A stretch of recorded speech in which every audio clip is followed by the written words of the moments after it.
Olá, de novo, terceira parte de políticas públicas de educação, né? Nossa, a gente é bom para fazer política, né? Colocar em prática, aí é outra história, né? Mas deixa quieto e vamos aqui à nossa aula. Hoje a gente vai falar de coisas importantes, continue anotando, depois vai lá, aprofunda os seus conhecimentos, né? Porque sabe que esse capítulo aqui é um capítulo especial dentro dos concursos, né? Os concursos cada vez mais vêm cobrando conhecimentos do professor em relação a essa situação, que dirá de todo mundo que trabalha com a gestão, que trabalha com a parte técnica, né? Então, atenção, porque agora o assunto é Fundeb, ele mesmo, Fundeb. Então, Fundeb, a sigla significa Fundo de Manutenção e Desenvolvimento da Educação Básica e de Valorização dos Profissionais da Educação. Então, isso é Fundeb, tá?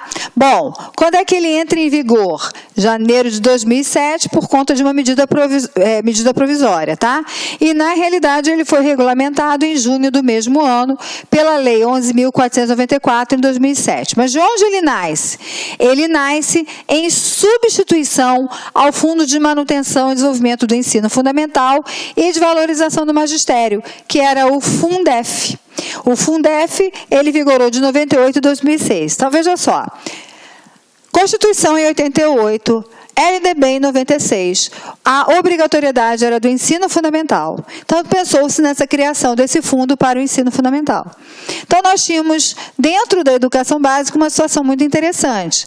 Educação infantil não tinha dinheiro para nada, o ensino fundamental tinha dinheiro e o ensino médio não tinha dinheiro para nada. Então, isso ficou durante 8 anos, de 98 até 2006. Até que várias pressões sociais, várias discussões, os profissionais da educação, as pessoas ligadas à educação começaram a questionar e o Fundef, então, foi substituído por algo mais amplo, que é o Fundeb, justamente para poder contemplar toda a educação básica. Então, a gente fala desde a educação infantil, passando pelo ensino fundamental, até o ensino médio. Então, um fundo, que é um fundo monetário, financeiro, justamente para poder ser distribuído e facilitar, fomentar todas as ações educativas voltadas para esse público, tá? Então, em cada estado, o Fundo de Desenvolvimento da Educação Básica é composto por percentuais das seguintes receitas.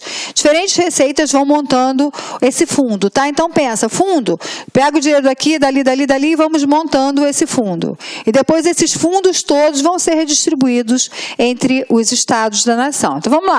Fundo de Participação dos Estados, que é o FPE, Fundo de Participação dos Municípios, que é o FPM, Imposto sobre Circulação de Mercadorias e Serviços, que é o ICMS, Imposto sobre Produtos Industrializados, proporcional às exportações, desoneração das exportações, Imposto sobre Transmissão, Causa-Mortes e Doações, Imposto sobre Propriedade de Veículos Automotores, que é o IPVA, e também compõe o fundo as receitas da dívida ativa e de juros e multas incidentes sobre qualquer uma dessas fontes que foram mencionadas acima. Então, olha só, tem várias origens, tá? Diferentes receitas para montar esse fundo. Isso é para a gente entender que o fundo, ele vem para além daquela ideia que muita gente tem, que só o dinheiro do Estado e o dinheiro do município em si vão montá-lo. Na realidade, a gente tem diferentes fontes de receitas que precisam contribuir para a organização do Fundeb, tá? Bom, recolheu tudo, agora eu vou ter que distribuir esse valor. Como é que se distribui esse valor, tá? Então, é sempre de acordo com o número de alunos matriculados nas redes estaduais e municipais, o Distrito Federal também entra, tá, gente, dentro da sua especificidade, que são estabelecidos pelo censo escolar. Olha a importância do censo. O censo escolar tem lá o programa, né, o Educacenso. O censo escolar, ele precisa ser muito bem elaborado, ele precisa de um processo muito cuidadoso, porque ele é um marcador quantitativo que vai ser o tempo inteiro consultado para distribuição de verbas. Então, a verba do Fundeb vai ser sempre distribuída de acordo com o número de alunos que está assinalado no censo escolar. Ah, mas depois que o censo foi feito, saíram não sei quantos. Não interessa, é o número do censo que conta. Ah, mas depois que fechou o censo, entraram mais 200 alunos. É o número do censo que conta da mesma forma, tá? Então, mais da metade do dinheiro, ou seja, 60%, é destinado à remuneração de professores.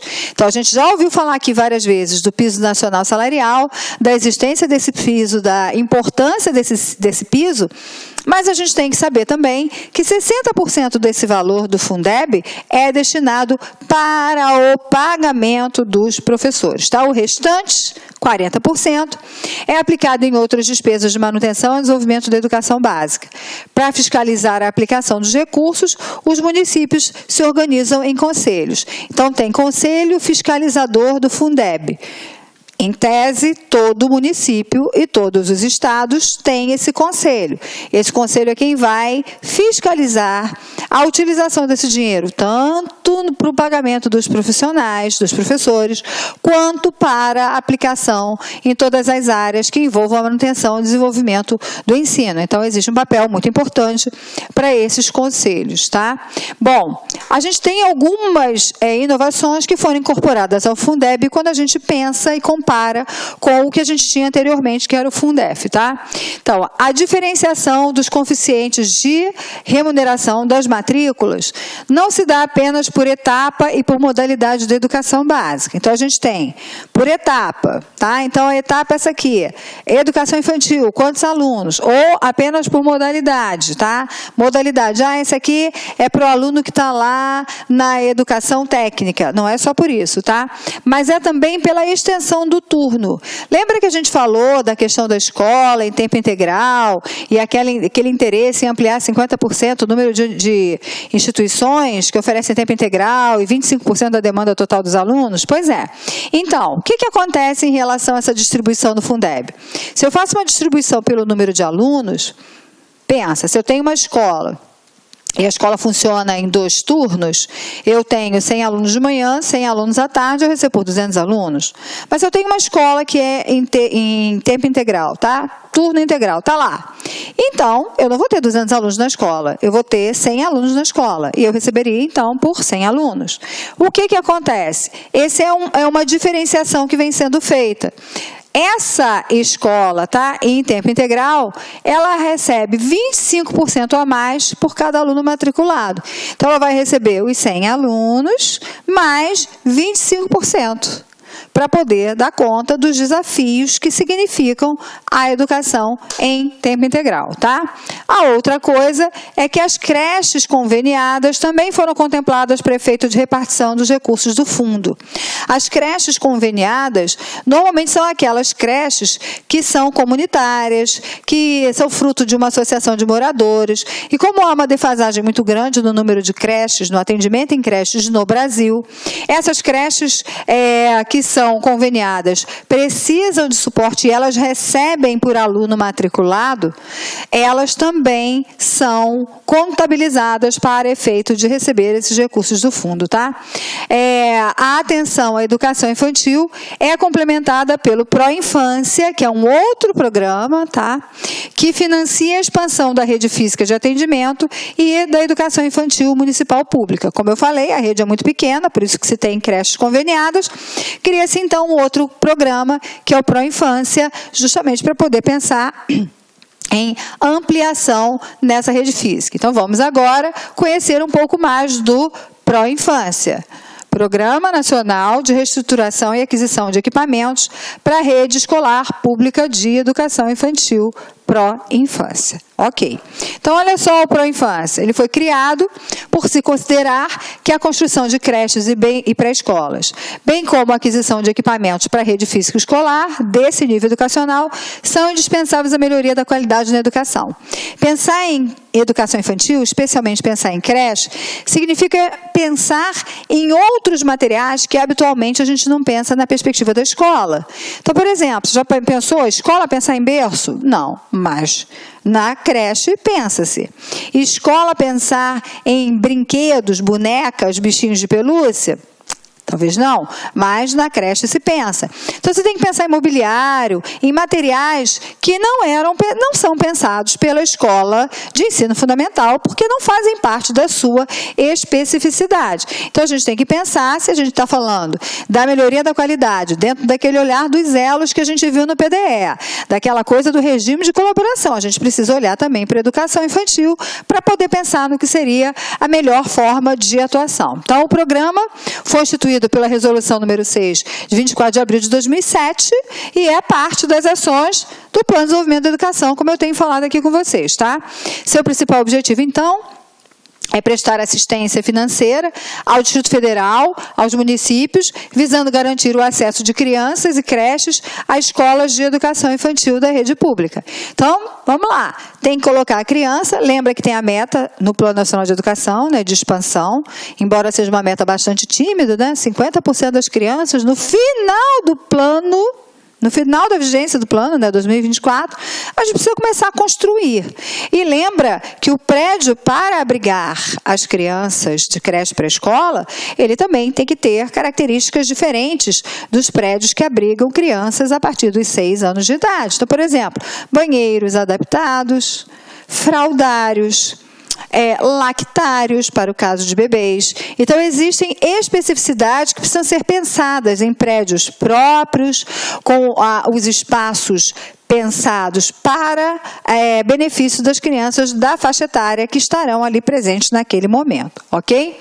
Então, vamos lá. As unidades construídas são sempre dotadas desses ambientes que eu estou chamando a atenção para vocês, que são essenciais para a aprendizagem das crianças. Então, por exemplo, a gente tem sala de aula, tá aqui aquela sala mesmo, bem padronizada. A gente tem as salas de multiuso. As salas de multiuso são salas que podem virar várias coisas, dependendo da organização da própria instituição.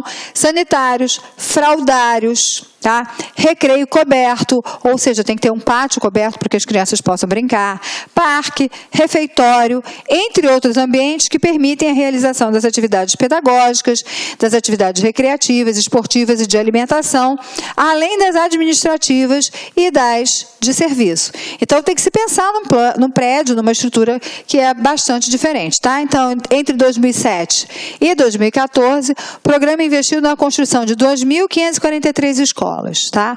Por meio de convênios. E a partir de 2011, com a inclusão no PAC, o Programa de Aceleração de Crescimento 2, outras 6.185 unidades de educação infantil foram apoiadas com recursos federais, totalizando 8.728 novas unidades em todo o país. Embora os números digam isso, deixa eu dizer para vocês que essas 8.728, nem todas elas finalizaram as suas obras. Então, tem algumas paradas, algumas que não foram inauguradas, porque esse é um programa que tem contrapartida do município, tá? Então, não é só o governo federal quem tem toda a responsabilidade, existem contrapartidas do município que muitas vezes não foram cumpridas.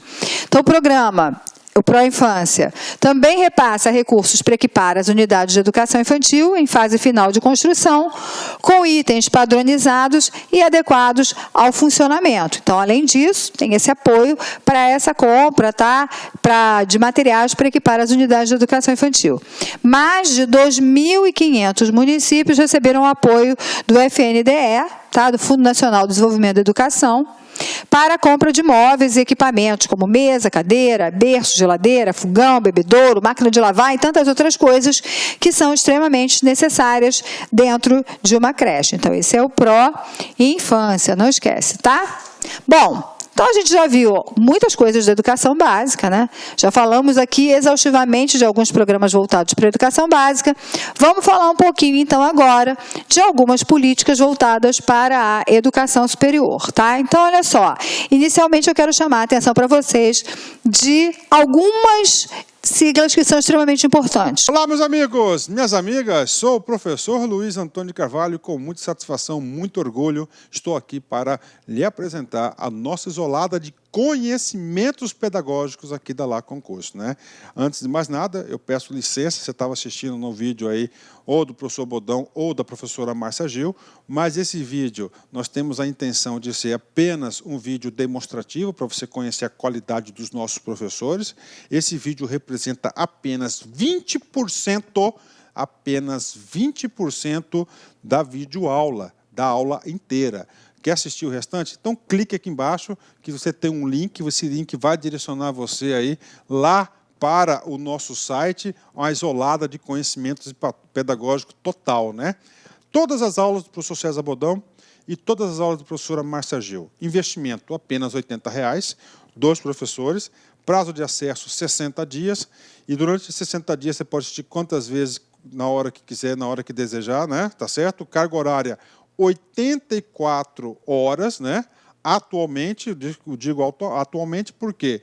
Porque dentro desse prazo de 60 dias nós podemos ter aí alguma atualização e esse módulo recebe aí todas as atualizações durante esse período, né?